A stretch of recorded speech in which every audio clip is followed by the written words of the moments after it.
Zarbag's Gitz. This is another article on Warhammer community.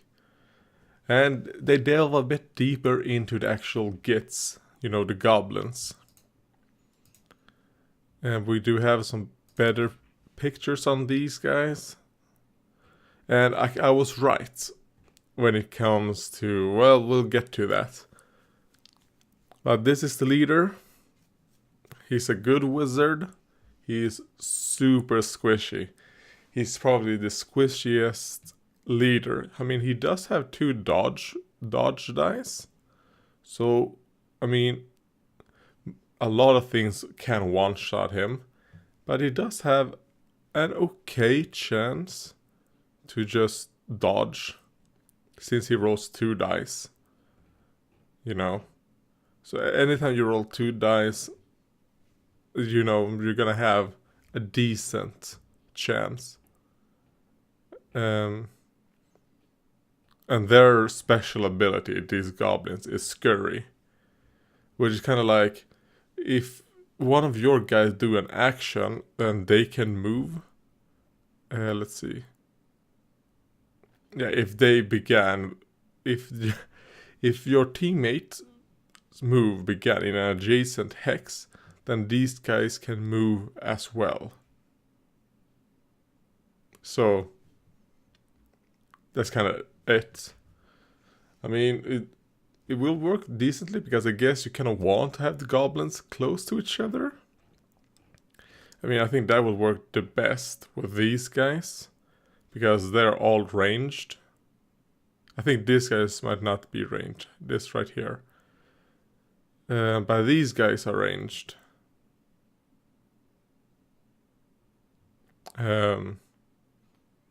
So obviously if you have this guy, you have a line of people shooting, then you decide, oh, you know what, I'm gonna move the guy in the middle because I want to get some distance from the enemy as they're coming closer. You just move all 3 of them.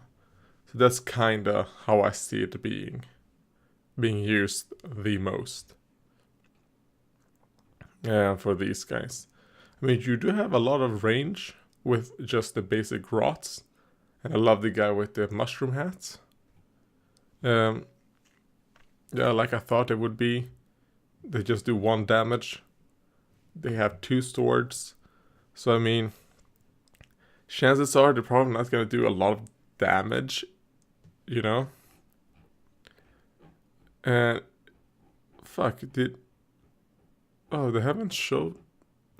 I'm pretty sure I saw their inspired, but no, it doesn't seem like it.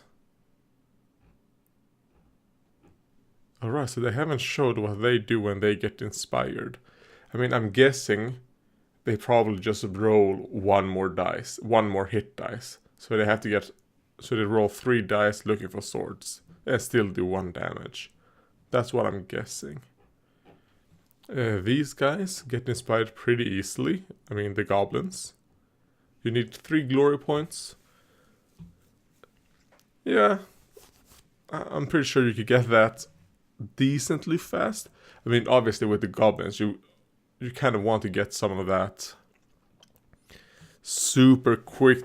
Just some of the things that they might give you a lot of glory, but you can get it very early on in the game because you want to get these guys inspired as fast as possible. Because even when they get inspired, they don't really get a super boost, but every little bit helps. The fanatic is fucking amazing. It's just like what you would expect a fanatic to be. As soon as he moves, he gets inspired. Well, inspired, who knows about that, but as soon as you move him, you have no control over the fanatic anymore. The fanatic does whatever he wants. He doesn't care what you want. So you have to use that little movement template, or scatter template. And then, I mean, he's probably the most unique of all characters in the game. Trizgit. This was called Snirk Sour Tongue. It is just Gitz. He's like your decent, damage dealer or consistent damage dealer, since he rolls hammers.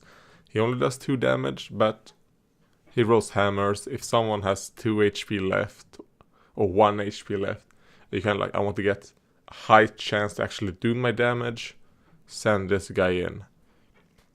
He's also the only one with the shield. So he's decently, he has a decent chance to not take damage if they only get 1 dice in. If they roll 2 dice and they hit with both the dice, well, you need a crit. But otherwise, if they only get 1 hit in and it's not a crit, you have a decent amount. You have a 50% chance to ignore the damage. And here we have his squigs. They are squishy. They do a lot of damage. These are also very consistent. So these guys are probably the ones you would send in. Maybe. Because these guys get inspired when Driss get dice. So he's their handler, which makes sense why and he's also the one giving out food. So it makes sense why he would be armored, have that armor to protect himself from the squigs. It's lucky for him that his squigs gets inspired when he dies, because cleave goes through shields. But yeah, they're just super simple. Kind of these ones, you might not mind that much to send them in to die. Maybe. Maybe you want to get...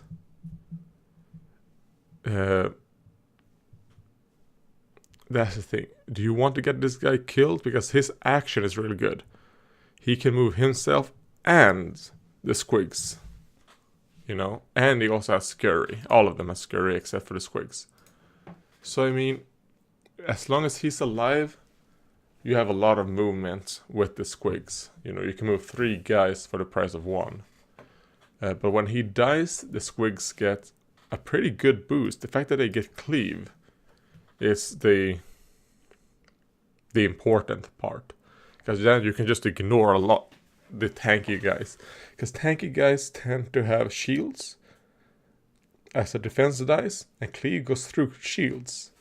So, yeah. And that's it for them. You have some tactics, and a lot of them is mostly about, I guess, controlling objectives and all that. I don't see these guys being able to go head to head in fights with anyone. Because yes, the ones that you have damage dealers, yeah, okay, this guy can do a lot of damage if he hits. But yeah, this seems to be a team that wants to stay in their own deployment zone. Maybe not go into the enemy's deployment zone. Because they do have a lot of range. And they can ping a little bit. Not a good chance to do any damage, but... I'm guessing also these guys gonna have to rely on... they are goblins, so they're gonna have to rely on a lot of ploys to just... that little wall. It gives you 1 extra dice to do your attack.